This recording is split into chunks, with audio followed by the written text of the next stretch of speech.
లేకపోతే ఒక డెసిషన్ వచ్చిన తర్వాత దాని ప్రకారం వెళ్ళే అవకాశాలు ఉన్నాయి. ఎస్ మాట్లాడదాం.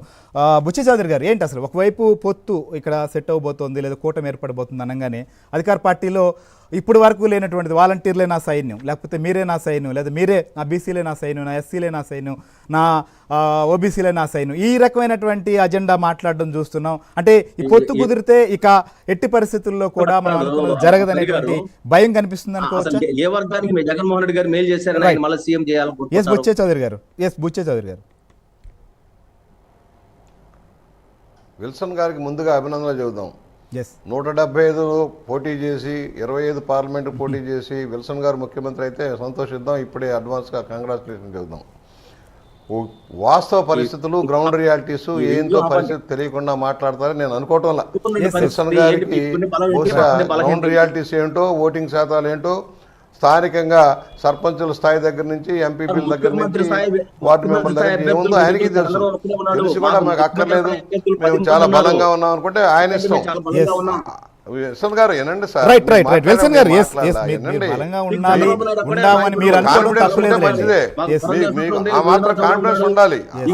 ఆ మాత్రం కాన్ఫిడెన్స్ దక్షిణ భారతదేశంలో ఈశాన్య రాష్ట్రాల్లో విల్సన్ గారు ఏనండి సార్, మీరు ముఖ్యమంత్రి వాళ్ళని కోరుకుంటున్నాను నేను. భలే వాళ్ళే మీరు 170 సీట్లు గెలవాలని కోరుకుంటుంటే మీరు అలాగా ఇదవుతారేంటి? వాళ్ళ ఈశాన్య రాష్ట్రాల్లో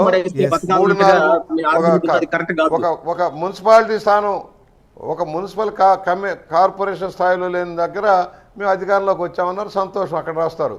దక్షిణ భారతదేశంలో పెద్ద రాష్ట్రాలు ఉన్నాయి, పెద్ద సంఖ్యలో ఎంపీలు ఉన్నారు, అక్కడ పెద్దగా బీజేపీకి బలం లేదు. ఇవాళ ఏదైతే మీరున్న స్థానాల్లో ఉత్తర భారతదేశంలో ప్రధానమైన కేంద్రాల్లో మీకు ఉన్నాయి, ఆల్రెడీ 300 చిల్లర సీట్లు ఉన్నాయి. 90%, 95%, 80% పైనే ఉన్నాయి మీకు అక్కడ. కొత్తగా అక్కడ వచ్చేదేమీ లేదు. దక్షిణ భారతదేశంలో కాలు పెడితే వస్తుందని.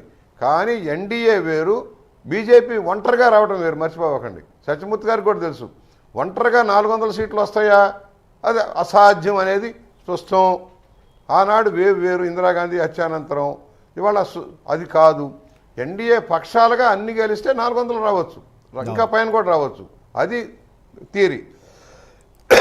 సరే, ఇవాళ రాష్ట్రానికి సంబంధించి ఒక దుర్మార్గ పరిపాలనని వ్యతిరేకిస్తా ఉన్నాం. అందరూ బాధితులే, మహిళలు బాధితులే, దళితులు బాధితులే. కేంద్రం నుంచి, కేంద్రం అంటే మిథ్య, మర్చిపోకండి, ఇట్ ఈజ్ ఎ మిత్. అన్ని రాష్ట్రాల సమాహారమే కేంద్రం. కేంద్రానికి వచ్చే ఆదాయం ఎక్కడి నుంచి వస్తుంది? రాష్ట్రాల నుంచి వస్తుంది. 100% ఆదాయం రాష్ట్రాల నుంచి వస్తే 50% రాష్ట్రాలకు ఇచ్చి 50% కేంద్ర పరిధిలోని కార్యక్రమాలకు వెచ్చేస్తుంది. అది ఫ్యాక్టు. అందువల్ల ఏదో మేమే చేసామనేది